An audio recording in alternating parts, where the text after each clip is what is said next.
The best way to find yourself is to lose yourself in the service of others. The best way to find yourself is to lose yourself in the service of others. But if we learn to receive, that's when miracles happen. If you are willing to give me something from your heart, and I learn how to receive it from my heart, a pipe, a channel opens where the divine performs the miracles. That's how miracles happen. When a person gives from the heart and another one receives with an open heart, a divine channel opens where God, the infinite source of love and wisdom, creates miracles. Faith, prayer, service, forgiveness, giving, and receiving are ingredients that all go into the same blender and produce a holistic smoothie of peace, tranquility, and physical, emotional, mental, and spiritual health. My steep mountain was to move my cancer mountain, and I did. And if I did, you can move your mountains, whatever they might be. Life flows like an endless ocean of stories. We often miss these precious tales as we rush through our days, too consumed by daily struggles to notice the poetry swirling around us. Yet within these stories lie the keys to our past, sparks for our creativity, and fresh winds to fill our sails. I am Abhra, a writer based in Melbourne, in quest of those stories with diverse voices that tell them from every corner of the world. Welcome to Stories and Stanza. Georges, welcome to Stories and Stanza. How you doing? Let's see if I pronounce your name. Abhra? It's like Abhra, to Abhra. be precise. So the Okay. is in Indian pronunciation, in my part of India, it is pronounced as O's. Bruce. Okay. Yeah. Okay, Abhra. Bruce. Well, I'm doing Yeah. fine, and thank you for inviting me to your podcast, to your show. I am looking forward to hearing from you, feel enriched by your experience and what you have to share with our audience. And from the brief catch up we had last week, I've been thinking about that you have such an amazing experience in wellness journey, and that fits very well with the Fail With Me theme of my podcast. And for someone who has joined us for the first time, I just would like to say that Fail With Me is a series where I speak to guests about their ideas and how it can benefit you, how you can maybe find a soothing voice to help you go through difficult times. And personally, me and my wife, we had a couple of years of very difficult journey. And when we came out of it, we thought that it is probably for the best to talk about it, to share that knowledge and experience, and which is why the title Fail With Me was created. And I intend to write about it someday. So Yeah. the first thing, Georges, I'd like to request you is that if you could talk about yourself for a little bit, just for the audience to get to know you, please. Yes, and by the way, what you just told me really says a lot about you and your wife. It's really all about sharing, almost like knowledge brokerage. And sometimes not sometimes, all the times, every single time, whether it's one person or thousands, they actually get inspired by your story. So what you went through now you can use to help people like you do. So congratulations for that. It's what I do as well. Yeah. So my name is Georges Cordova, and my parents migrated to America, to South America, to Venezuela after World War II.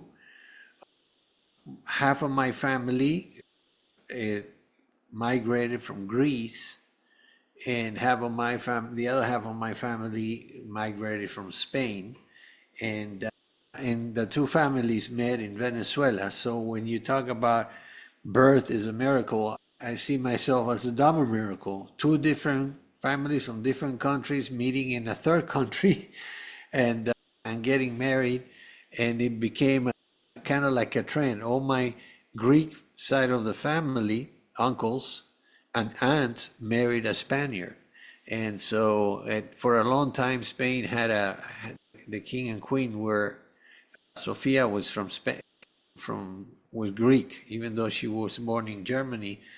So we always joked. I said, well, we have royal blood, but so yeah, I was born there. My first language is Spanish, but I came very young to the United States to play tennis.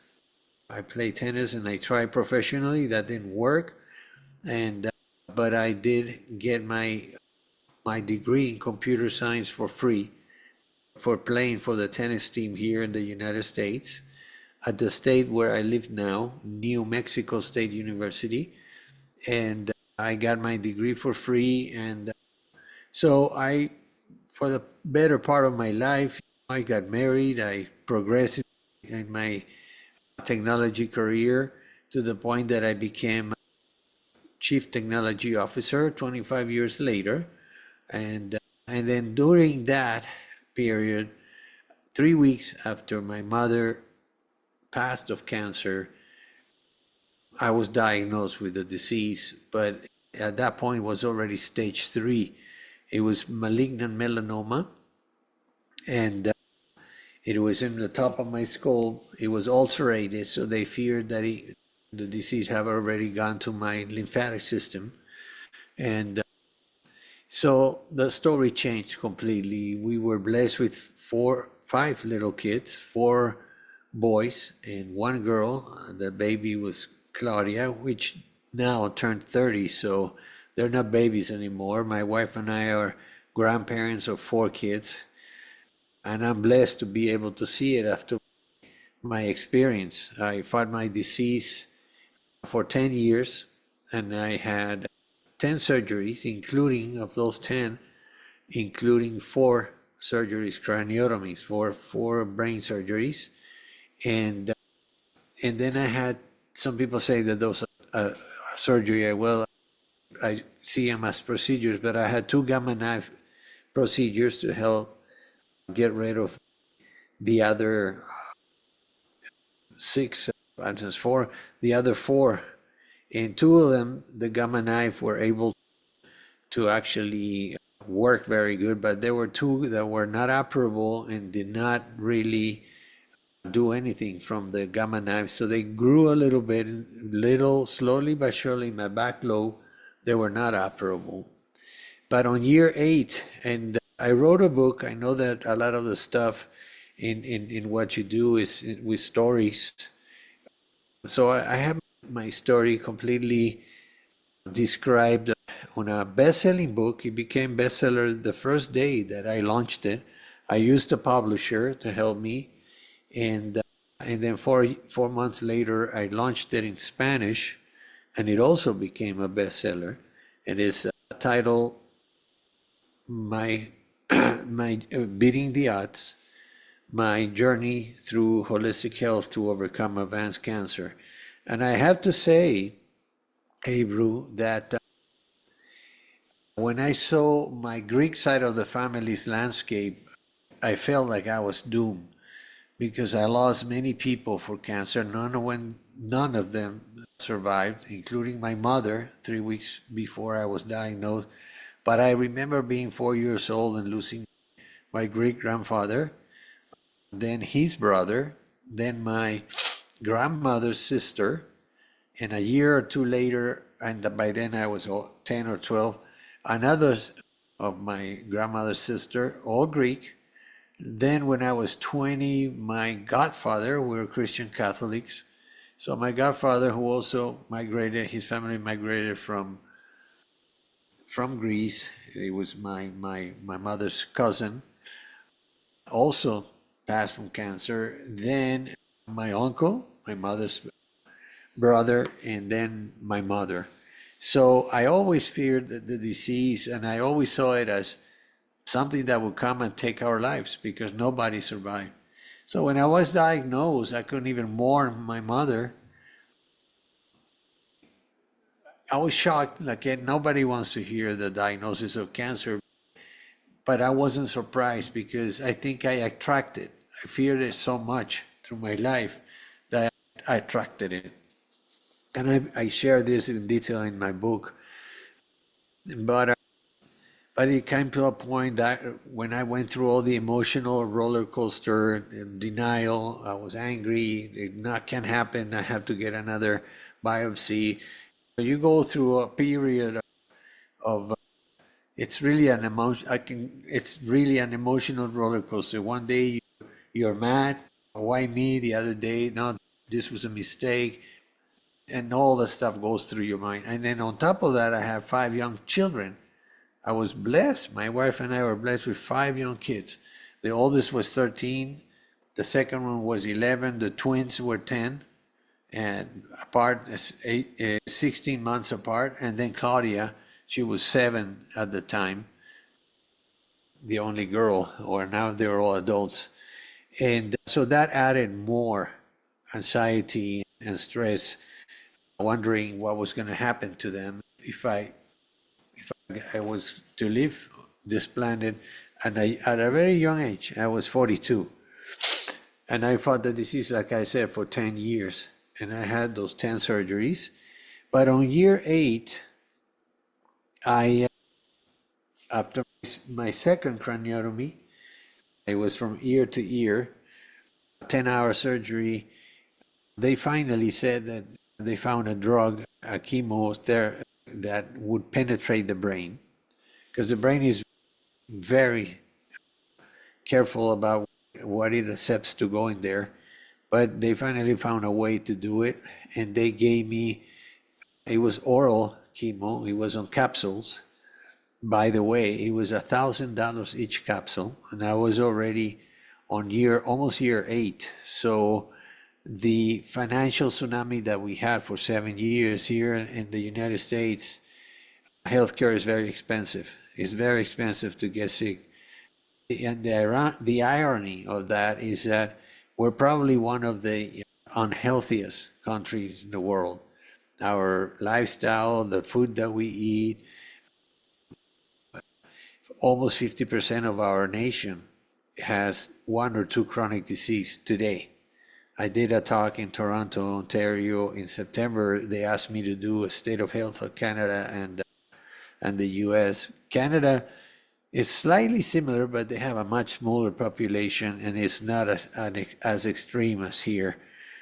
We have 33% of our population is obese. And if we continue this way, in 5 years, around the corner, by 2030, nearly half of US adults will be obese if we don't change, if we don't make any changes and let it flow like it is. That's why we lost a lot of people during COVID. We're not healthy. But anyway, going back to my story, when I started to take those capsules, it was supposed to be Monday through Friday, 1 capsule a day, then take a break on the weekend, and they start again Monday through Friday, take a break a weekend, and it will be 3 straight weeks. That was the cycle. But on my second Monday after that weekend, that means my 6th capsule, I thought I was gonna have a heart attack. Almost immediately, like within 20 minutes, my heart, I could feel my heart almost like coming out of my body, just palpitating so fast and strong. And then I was dizzy. It almost like I took a drug to make me speed up everything. I felt like I was on the roof and very anxious. I was having had a panic attack. And so it was then I was alone at home. My wife was working and the kids were in school. And I tried to play the piano. I'm a piano player, and it didn't work. I wanted to calm myself. It didn't work, so I lay down on the couch and just rode the storm for a while. I was getting better, and I started to pray. I'm a person of faith. I meditated. I was trying to meditate. Finally, with breathing, I was able to control the situation, but it took a while. And but at that moment, I thought, you know what? Enough is enough. I'm not gonna do any more conventional treatments. And I was starting to think, okay, my wife is in the medical world. My daughter's godparents are both doctors. One is a surgeon, and his friends and relatives. So I had a lot of doctors around me, and they were almost like they lost hope on me. Melanoma is very aggressive and very, it's one of the, it's on the top of the list of cancers of taking people's lives today even. So anyway, when I made that decision, my wife came home. She saw me, I was pale and sweating, and she goes, "What happened?" And I told her and said, "Look, I can't stand this anymore. It's been 8 years of surgery, treatment, remission, recurrence, surgery, treatment, remission. Some years I had 2 surgeries and like 2 craniotomies. And so at that point, I asked my wife, I said, let's go to church. I want to go to the chapel, and I don't feel good for driving. So we called my sister to pick up the kids from school. And so we went to church. I went to a small chapel in the church and went to the altar, and I kneeled and I started crying. I just cried my butt off for, I don't remember how long. I lost track of time. And then I surrendered. I said, well, you only have the answers. The doctors are trying everything, but it's not working for me. So I prayed and meditated for discernment to really understand what that thing inside of me, my intuition was telling me, which was stop all this stuff. Stop traditional, conventional medicine and look for holistic stuff, for natural things. Look for God's pharmacy. You have everything produced for you in this earth. And so that's really what started coming for me. And eventually, against my wife, all the doctors, I thought I was crazy. I made the decision, like 2 or 3 weeks after that, to go natural. And that's why the subtitle of my book says, My Journey Through Holistic Health to Overcome Advanced Cancer. This past July of 24 was my 12th year free of cancer. And so in my book, I explain all about what holistic health is, all the stuff that I did to really reverse my disease back to health, which, by the way, all of us have that opportunity. The thing is, by the way, that was a leap of faith that I did. I want to stop this. And then my second leap of faith was that I decided to stop my technology executive career and go into the health and wellness, which everybody thought, man, at the age of 57 with a nice job, yeah, but I was already drained. There was no money to come to continue 7 years or 8. So I made that decision as well, and I studied everything. I did a second career. I became a holistic health coach. I got an MBA of holistic transformational coaching, became a energy Reiki teacher, then a nutritionist, and then later, almost 2 years ago, a hypnotherapist. And I say this for a reason.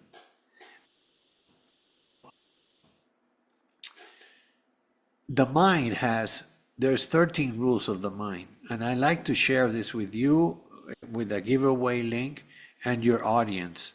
There's some great stuff there. It's VIP type. I did a talk on live today, and I gave a VIP gift that includes it's very valuable on holistic health. And that's really a token of appreciation for you to having me in the show. But, and so one of the toughest rules to really overcome is that the mind goes to what is familiar. And stop me if you have any questions, please. I don't want to make this a monologue. No, But that's fine. I'm just listening. okay. And so the bottom line is this particular rule of the mind is that the mind goes to what is familiar, and anywhere in the world, what is familiar to the mind is to go to an oncologist, to go to the doctor to treat your cancer. There's no other possibility in our mindset for almost everybody in the world. It's just that's the way we're taught. We have to go to oncology, which is unfortunately not true. But nobody tells us, nobody says, nobody wants you to know that there's other alternatives. In 7.5 years transitioning to health and wellness and getting all these acolytes, only 3 people, 3 of my clients have decided to go 100% natural, and they did well. Except one person, one of the 3 started too late, which we were more on the spiritual self, so preparing the person to depart from this earth, and but that's a reality. However, there's other 12 rules of the mind that offsets that, and I can tell you with authority, because I'm here, I'm not just making this up. Healing happens from the inside out, Abhra. And but we need some help. People cannot do this alone. There's a lot of fear, depression. There is people are fed up with all this new life routine of doctors, biopsies, treatments, surgery. It's almost like a parallel life to what you were doing before. However, what you were doing before is so affected by the disease. I can't even, like I say, I don't wish this to anyone, but it was a rough moment, especially with 5 kids. We were both doing very well with our careers, but that didn't count because it was like an open pipe of money going into trying to save my life. Ironically, when I went natural, it was much cheaper. The only thing is that for some of those things, the insurance doesn't cover it. That's another red flag. They don't cover holistic stuff. It has to be medical. And the problem with that is that doctors only know one thing, what they were taught in school. There are not nutritionists, there are not psychologists, there are not massage therapists or acupuncturists or chakra energy work, none of that. Reiki teachers. So it is something that is, I don't advocate for my clients to do it because they have to go through the experience. So I say, look, we're going to do some work parallel to that. I'll teach you how to really use mentally the effects of the chemo. I know if it makes you feel sick, like you have the flu all the time, and it's not easy, it's hard. But if you change your mindset and say, this particular venom or poison is killing the bad cells, and we're going to protect the good ones. We're going to do some work, mental, emotional, physical, and spiritual work. And that's really what a holistic being is. And that's what I teach. I use a metaphor of a table. You have one of the legs of the table is just physical self. The other one is your emotional self. The third one is your mental self, and then the spiritual self. One thing before maybe you have some questions, I'd like to share with now years, because I started 7.5 years ago, but my transition started way before that. I was already looking into things to heal myself. So that's what interested me to say, hey man, if I can do it, anybody can do it, really. We are all soul-wise, we're all together, we're the same. And so basically I used the I worked on the 4 legs of the table, but there's one leg that actually is the promoter of all chronic diseases, and that's the emotional self. All disease, my friends, are emotional. And all diseases, chronic diseases, including cancer, start in a body that is acidic, that has an inflamed body, inflamed tissues from the acidity that we accumulate through our diets, through our stress, produces cortisol, a bunch of stuff. And at the end of the day, cancer, for example, is not hereditary. I thought that, and that's why I feared it. But it turns out with epigenetics and other research that has been actually approved and known now for over 15 years that it's not genetic. So it's really the culture, is what we eat, it's the type of people that we are in our culture. Do we live in a family that is always fighting, or have we been abused psychologically or sexually or whatever, or hurt and bullied in school? Many things create some beliefs and creates a lot of stress on us that stay there, by the way. So one of the things that I do is we travel back, we do regression with hypnotism and stuff, and it's been an amazing addition to my protocol, because people start really getting much better when they are able to identify what is it that has been holding them all their lives, whether they're 25, 35, 55, or 75. It's sad, but we carry these beliefs that really don't serve us, actually hurt us. You hear a song and reminds you of somebody that hurt you, or that you hurt somebody, and that produces cortisol. You right away, you're like in that moment. Everybody knows this. You hear a song and boom, it puts you back in some sort of an imagery of what you were living or at the moment. So at the end of the day, it is an emotional, mental, obviously physical, and in many cases, lack of faith, lack of spirituality, which means embracing the divine. Many people don't do that. They don't even believe in that until they have a life-threatening situation, and they say, wow, maybe I can tap into some source that could help me. But the trick is to take action. Faith, which is a certainty of what you want, does not work unless you take action. And the Apostle James, who we're talking about the way in Spain, he said it very eloquently as an avatar of the world. He said, don't deceive yourself. Show your faith. Show me your faith with your actions, because faith without actions is dead. For example, helping somebody in need, or opening the door for an elderly in a store. We don't even think about that. Or giving a compliment to the cashier register person that is taking so much stuff from the client that is frustrated waiting in line. All the stuff, you compliment people, do stuff that, guess what, later on, you get it 100% hopeful.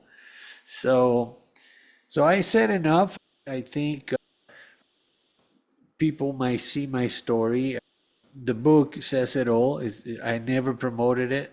I just give a book as a welcome package to my client, and I give him a second book that says, hey, this book is given to you by Abhra, because I give him a second book to say, hey, pay it forward. If you know anybody, a caregiver or somebody going through the disease, this book might help them. Obviously, when Abhra reads it, he says, man, yeah, it will help somebody.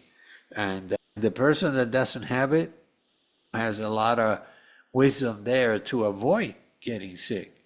Because the stats worldwide is that 1 or 2 men will have cancer in their lifetime, and 1 or 3 women will have cancer in their lifetime. Those numbers are, forget the COVID pandemic. This is a pandemic. When you say, you go to a party of 10 people, 5 of them will have cancer in their lifetime, that's crazy. Or 4 women, that is unheard of. And so there's ways to prevent this, and there's ways to be good stewards of our life. Our physical body is really, without the body, we're not here. So we have to take care, nourish ourselves. And many people, especially in big cities, oh, I don't have time for that. I don't have time for myself. As if they're going to live all their life forever. And The truth is that time is not renewable. So, and it goes fly. Look, now we're pretty much in the middle of February already. So, yeah. And I say in my book, and this is something that it's in my heart, for me, when I look back on those 10 years battling the disease, I see it as a blessing, my survival, because God gave me a chance to sing the song I was born to sing, which is helping people. That's another thing that is important. I talk to my clients about that. When you heal, I don't say if, because then you're saying, hey, it could happen or not. That's a typical doctor. But when you heal, are you gonna have the same lifestyle, or are you gonna do some things different? Basically, everybody says, man, if I have a chance to be healthy again, I'm not gonna be the same person as I was before. Unfortunately, many people learn from a tragedy, an accident, you lose a leg, or you break pretty much all your bones, or you get a heart attack. Whatever it is that you survive, it really makes you a different person after that. Thank you for sharing such a wonderful journey.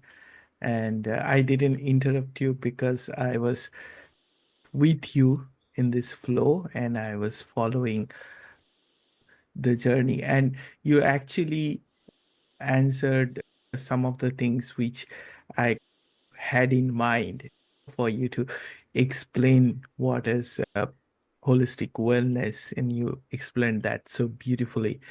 And when you shared your journey, and this is something I frequently request my guests to talk about, is when you are talking about a journey, what was your turning point?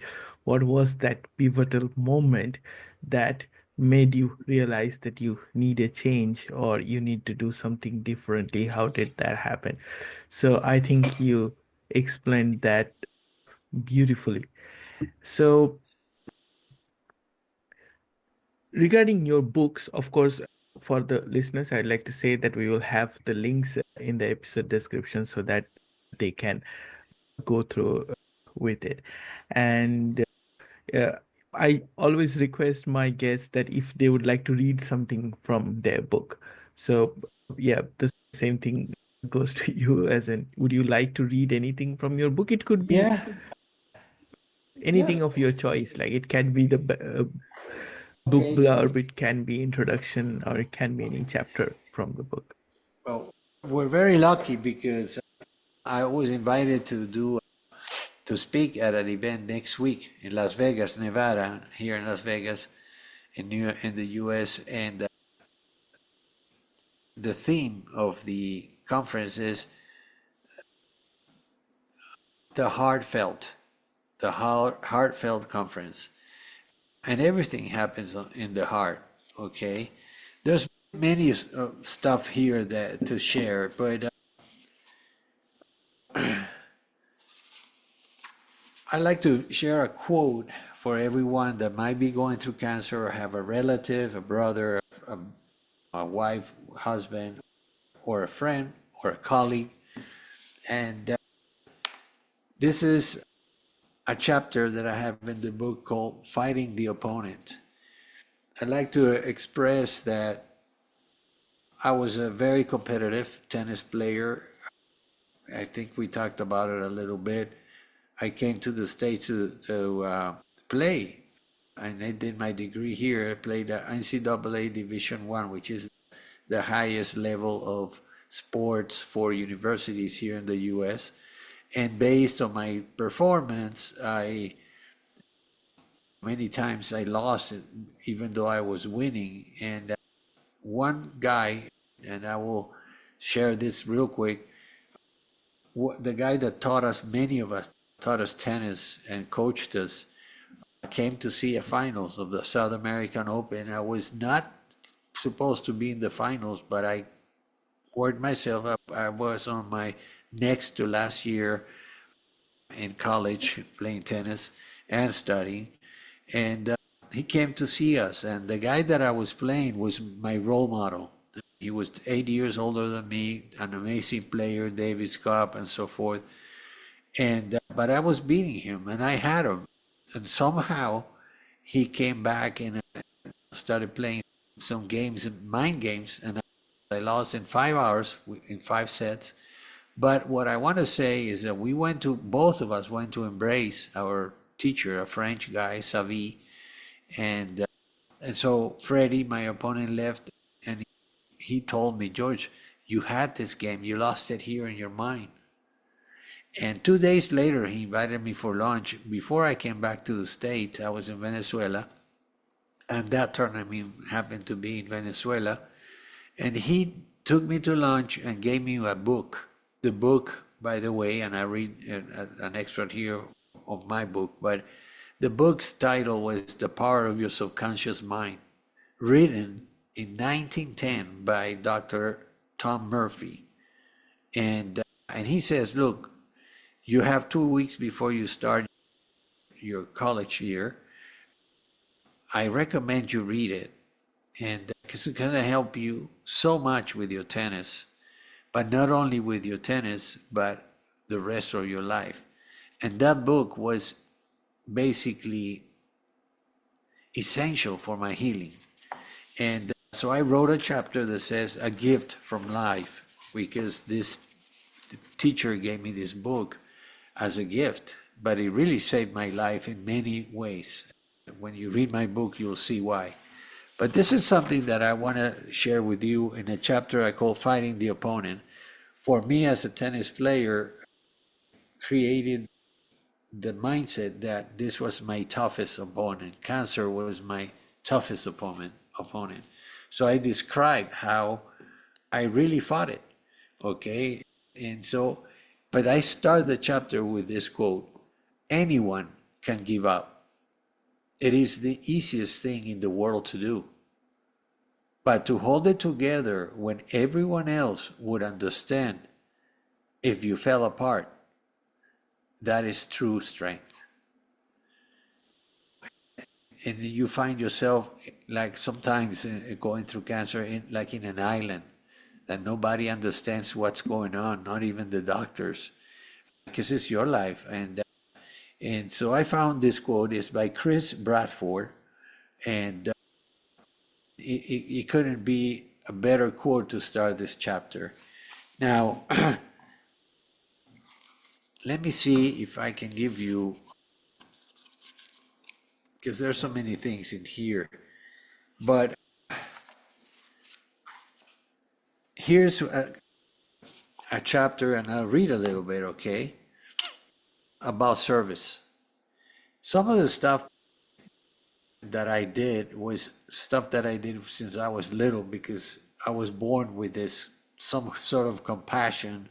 So I was helping the poor as much as I could as a kid. We would get some money to go buy snacks, and then whatever was left, I would go and I convinced some friends to go and give it to the poor kids that were in the street or something. But here's a quote that, I mean, is so powerful. The best way to find yourself is to lose yourself in the service of others. The best way to find yourself is to lose yourself in the service of others. And this is Mahatma Gandhi, somebody that I really have read so many times. He's another role model of mine. And so here I talk about the importance of serving others. All avatars.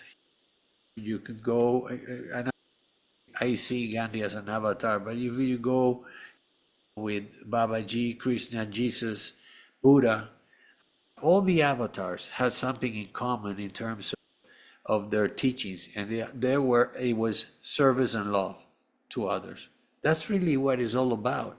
And the more you serve others, the more you get of what it is. It's just a strange divine formula, but it works that way. When you give from the heart and the person learns to receive, which is not easy, and actually I'm going to do that. I'm going to talk about a chapter that is called Giving and Receiving. Let me see if I find it real quick. Learning to receive. But anyway, what I was going to say is that when that happens, they say, I'm sick, Abhra, and you come and you know that I'm fetal position in my room because I've been getting all these treatments and surgeries, and my wife is trying to go to work and cooking for 5 children. And you knock on the door with a pot of lentil soup, and you say, "Hey, Nima, my wife, look, how are you? How is George? Look, we brought this for you because we know how hard it is to be cooking and doing all this stuff with this situation." If Nima says, "Oh, no worries, thank you, but don't do it again, don't worry," because it's a lot easier to give than to receive. But if we learn to receive, that's when miracles happen. If you are willing to give me something from your heart and I learn how to receive it from my heart, a channel opens where the divine performs the miracles. That's how miracles happen. And I have a title already for my 4th book. I'm working on my 2nd and 3rd, but that one is going to be the Miracles Formula. And it's all about giving and receiving and service. There's another guy in the book that I quote on service, and he says, if you want to know God and his love, the divine love, you need to descend to the hearts of those whom you help, whom you serve. It's not writing a check for a charity, it's really being that avatar. It's being that Buddha, that Jesus, that Gandhi, that Mandela. And that's how you show that there is a divine. It's not going to come from a mango tree or whatever. No, it's you. We have that capacity. And the more we are thankful and help, the more we receive. It's crazy, but that's what happened to me. I felt my healing in many cases helping others. And here's one quote that is really interesting. There's no lack of resources. This is my chapter, Learning to Receive. There's no lack of resources. There's no competition for resources. We're only accepting and rejecting what we are asking for. And this is by Esther Hicks. In other words, many people don't receive what they're looking for because somewhere inside of them, they feel that they're not worth receiving. So that's a lot of what I do in my work with my clients. All this stuff that I put in the book, I studied also to support this. And that's what I do with my clients. And see, when a person, I just said it, but I'll read it. When a person gives from the heart and another one receives with an open heart, a divine channel opens where God, the infinite source of love and wisdom, creates miracles. I'll repeat this because it's so powerful. When a person gives from the heart and another receives with an open heart, a divine channel opens where God, the infinite source of love and wisdom, creates miracles. I just said it because it's embedded in my heart. Faith, prayer, service, forgiveness, giving, and receiving are ingredients that all go into the same blender and produce a holistic smoothie of peace, tranquility, and physical, emotional, mental, and spiritual health. That is so beautiful. So here's the book, Beating the Odds, My Journey Through Holistic Health to Overcome Advanced Cancer. But you cannot overcome anything. As an avatar, as a man, Jesus said, if you have faith as little as a mustard seed, which is the smallest seed on earth, you could tell these mountains to move from here to there, and it would move. The meaning there is the mountain could be alcoholism, drug addiction, a divorce, losing your country, cancer, many, losing your job. We go through mountains through our life, okay? My steepest mountain was to move my cancer mountain, and I did. And if I did, you can move your mountains, whatever they might be. And if it's cancer, you can move it. And you don't need to drop, what is familiar, the conventional stuff. But if you find out that it's not doing well for you, why sticking? Why keep yourself there? Explore. Our mind is so powerful. There's so many things in there. So especially in the East, you're from the East. There's just like I told you before the call, I'd love to spend some time in India. I think it's so spiritual. Also in Israel, but they have so many issues there but that would be a perfect trip for me. Just go there. That's where I know for a fact, because I've done some reading, that Jesus, at a very young age, in the New Testament, they talk about Jesus until he's 13, and then when he's 30 in his public life, where was he in the middle? He was in India. And there are some manuscripts found in the Indian Himalayas, and one of them says that there was an avatar here that went to his back to his land and was killed.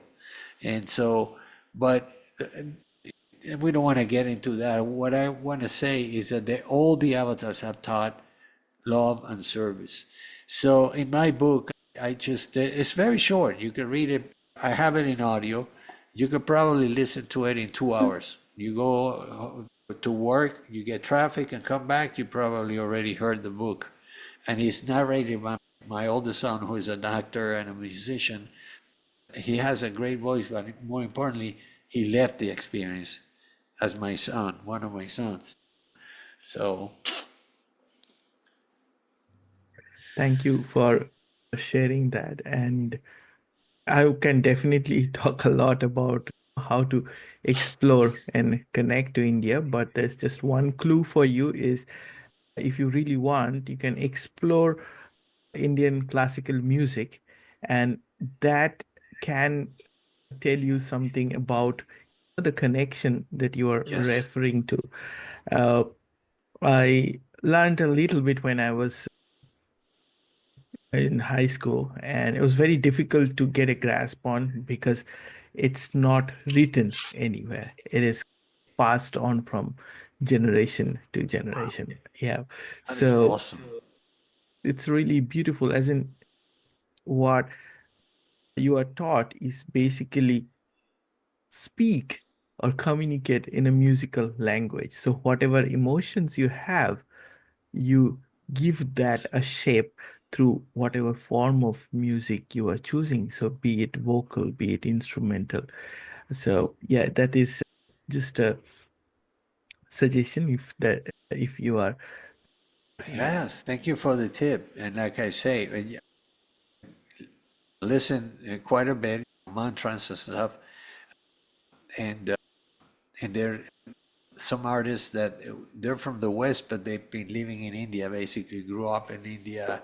They were there like when they were 17, and they have Hindu folks and they have these bands.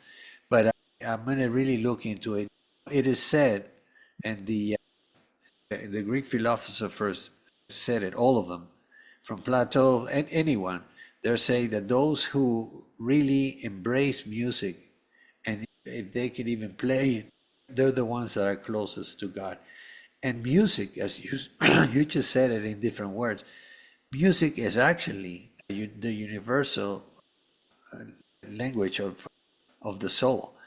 Music is the language of the soul, and it puts, no matter who or where you are from, it brings people together. That's the only thing that can do that. It's almost miracles, but you're right. And that's really divine.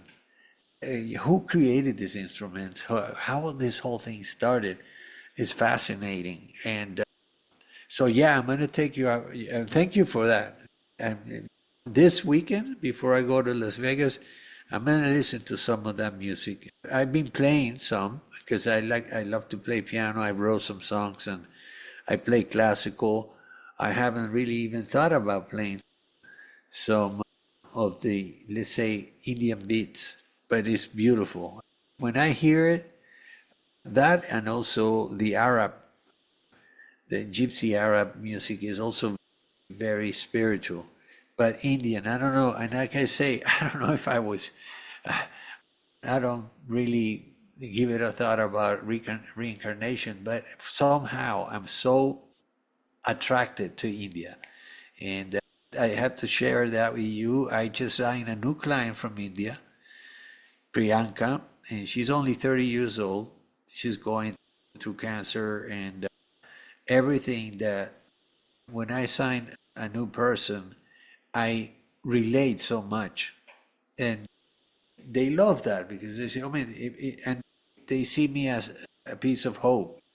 So, man, if he did it, I was 42, a little older than her, but I'm pretty young. 42 is pretty young too. I'm 64 now. And I'm always happy to celebrate my birthday after my experience. So, yeah.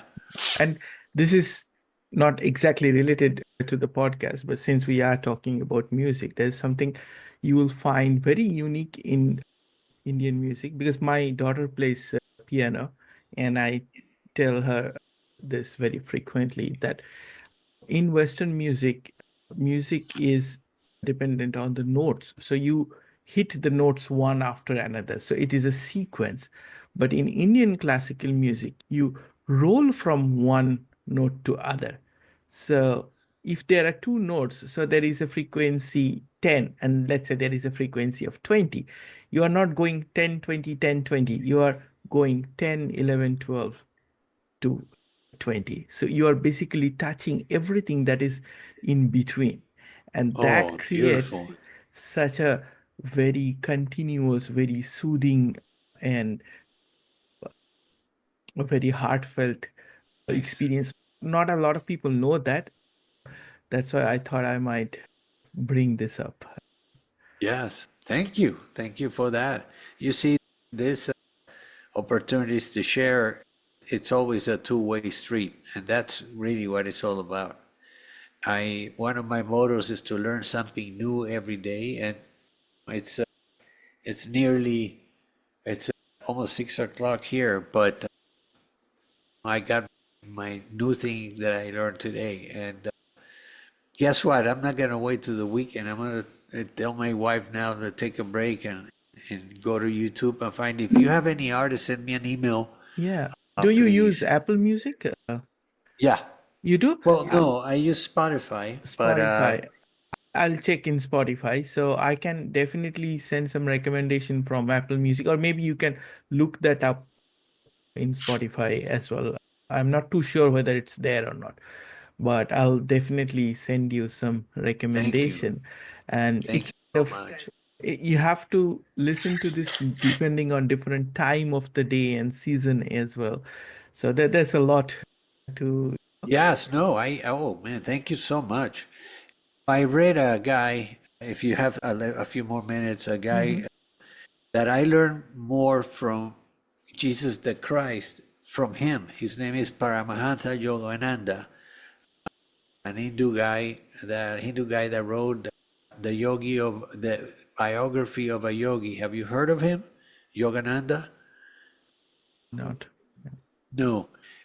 Boy, him and his guru, his teacher, really changed my life. I read him a lot when I was ill. I was not working, so I did a lot of reading. But I've always was fascinating with India and the culture. And these two guys, especially Paramahansa, he was sent by the guru to the West to teach the similarities between Christianity and Hinduism.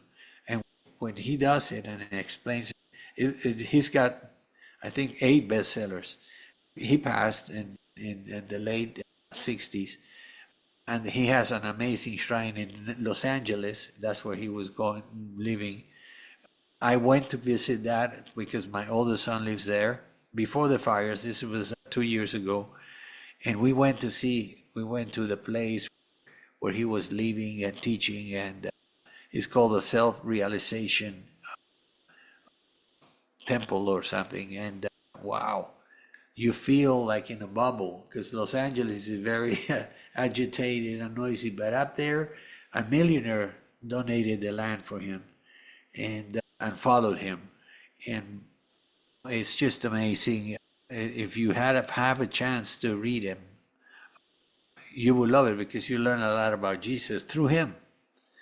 It was amazing how he explains it. I read that. It's quite a large, thick book, but you can stop reading it. You don't leave you don't leave it away. When I come back from work, I keep working and keep reading and stuff. So thank you so much for having me on your podcast. I want to let you know that I'm going to send you a link. It's a VIP giveaway that I gave today on a live interview in a summit about energy and dieting. And it contains some interesting stuff about the pH balance and your health. All chronic disease start with a body that is inflamed. So this ebook that I wrote is about what to do to bring yourself back to a pH balance. And when you get there, you will not get sick. And if you are ill, you are really destroying the environment that the disease is thriving to live in, which is an acidic body. The whole goal is to bring your health back to a balanced pH. And that is an amazing tip that I never knew about that until I was sick and I went to see, and they decided to go natural. That's one thing. There's two recorded meditations on forgiveness, one for men, one for women.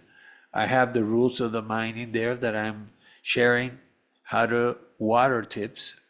Many people are not hydrated enough, and how to sleep tips, which is one of the reasons why we lose energy during the day, because we don't sleep well or we don't sleep enough. Or we eat too much at night, and instead of detoxing and restoring, the energy is used for digesting, which it doesn't supposed to be. We're interrupting our human cycle. When we sleep, we are detoxing and regenerating. We're not supposed to be spending our energy digesting. So another tip is, if you haven't been able to eat during the day and you're very hungry, eat 2 or 3 hours before you go to bed. Don't eat right away and then eat and then right away go to sleep, because what you're doing is disrupting the human cycle. Our cycle is 24 hours. The moon is 28. Earth is 360, give or take. Ours is 24 hours, and 6 to 8 hours of those 24 is to digest, to rest and detox. It's really restore and detox our bodies. Our subconscious mind's job is to do that, not to bring now, oh my goodness, I have to do now all this digestion. So by the time you finish your 3 hour digestion, it's in the middle of it's 2 or 3 in the morning. You didn't have enough time to restore and detox. So Very true. And yeah, we are close to our time window. I just wanted to say that all these topics that we explored with you today, I have tried to cover that through a lot of episodes, which is related to wellness, which is related to mindfulness, which is related to emotional intelligence, mental health, and the whole spectrum holistic, of yeah. it. And what I wanted to say is that I told you at the beginning, right? I had a difficult phase and I gradually came out of it. That came with that mind body awareness. And which time it gradually improved. And I feel that it is such a clarity. So I'll just end the episode with that small story of myself, is that I remember this happened 3 times in my life, that I had a very severe headache around in half of my head. Okay. So only one part of the head would be hurting, in pain and things like that. And I, of course, went to doctors and they did all kinds of tests and things like that. And they did never found anything. And gradually I realized that it is sometimes the lack of rest, stress, and other things that kind of pile up.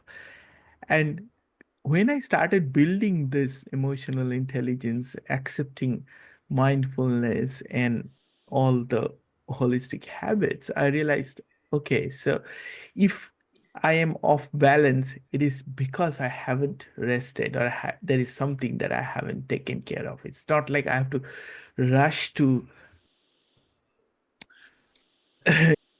traditional medicine or something. I just need to take that time. I just need to isolate or cut off from that Absolutely. busy schedule and recharge, and I'll get back to this. Okay, so it was beautiful talking to you, and I think we might want to collaborate again.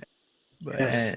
Yeah, Whenever you want, my friend. I really, it's interesting because the divine has put people like you for me to be their guest, just like you. And for me, that's a blessing. It's not that I really look for it, but when I see the titles and stuff, I say, "Wow, I like to speak with this host." I had no idea that we were going to have such a nice and I guess spiritual conversation. It was really nice, and I appreciate you inviting me. Please look for the link. I'm going to send it to you right as we finish. yeah, Yeah, definitely. It was absolutely delightful to speak to you, and I love to speak to you again. And thank you, everyone who has sure. listened to this episode. And please follow the links that will be in the episode description.